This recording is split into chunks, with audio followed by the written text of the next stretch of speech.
কেমন আছো তুমি? আসতে কষ্ট হয়নি তো? জি আলহামদুলিল্লাহ ভালো। আর না আসতে একদমই কষ্ট হয়নি। আপনারা সবাই ভালো আছেন তো? ভালো আছি।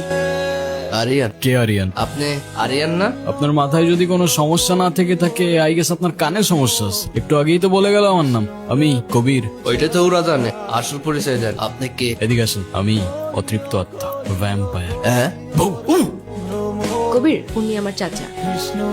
সালাম আলাইকুম চাচা। কি দেখছো?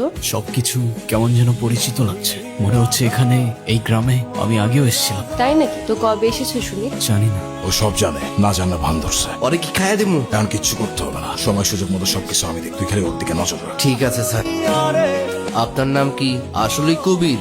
না, কবির সিং। কেউ কেউ অবশ্য অর্জুন রেড্ডিও ডাকে। আপনার যেটা খুশি আপনি ডাকতে পারেন, কোনো সমস্যা নেই। বুঝলাম না। আপনি মনে হয় একটু বেশি কথা বলেন না? জি স্যার। বেশি কথা বলা লোক আমার পছন্দ না। আচ্ছা, আপনার এই বাড়িতে রোলটা কি? কি কাজ করেন আপনি?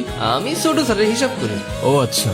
আর আপনি? আমি ছোট স্যারের পিএস, ওর থেকে আমার কাছে বেশি গুরুত্বপূর্ণ। একজন অ্যাকাউন্টেন্ট, একজন পিএস। আপনাদের ছোট স্যারের তো বেশ বড় ব্যাপার স্যাপার মনে হচ্ছে। হ্যাঁ? কি নিয়ে কথা হচ্ছে শুনি? এই তো তোমাদের বাড়িতে তো দেখছি বেশ অনেক কাজের লোক। হ্যাঁ, হ্যাঁ, প্রত্যেকটা কাজের জন্য 2-3 জন করে লোক রাখছে। এগুলো সবই চাচুর কাজ। বাড়িতে লোকজন কম থাকলে নাকি খানদানি ব্যাপারটা আসে না। না তা ঠিক আছে। আচ্ছা চলো, তোমাকে গ্রামটা ঘুরে দেখাই। হ্যাঁ চলো চলো। চলেন চলেন। তোমরা কোথায় যাচ্ছ? ওই যে গ্রাম ঘুরাইতে। তোমাদের কোথাও যেতে হবে না, আমি সব চিনি। চলো। এই গ্রামে আমাদের শত্রুর অভাব নাই। ছোট স্যারের আদেশ আছে, আপনার একলা কোথাও যাইতে দেওয়া যাবে না। উফ, বিরক্ত কর। চলো তো। কেমন লাগছে আমাদের গ্রাম? সুন্দর, আই মিন অসম্ভব সুন্দর। তাহলে তোমাকে এত আনমনে লাগছে কেন? জানি না, তবে এখানে আসার পর থেকে কেমন যেন সবকিছু এলোমেলো লাগছে। কিছুই বুঝতে পারছি না। কেন?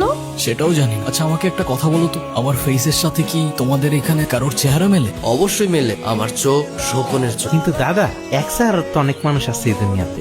হ, আমিও শুনছি, কিন্তু একই দেশে কি থাকে? আছে তো, ওই যে ইন্ডিয়াতে শাহরুখ খানের কপি, সালমান খানের কপি। আমার মনে হয় আপনারা যারা খুঁজতেছেন এই ভাইও সেই লোকের কপি। এখন এত কিছু চিন্তা বাদ দাও। সন্ধ্যা হয়ে যাচ্ছে, বাড়ি যেতে হবে। চলো। সন্ধে হলেই বাড়িতে যেতে হবে কেন? কারণ আমাদের এখানে সন্ধ্যা নেমে আসলে ভূত আসে।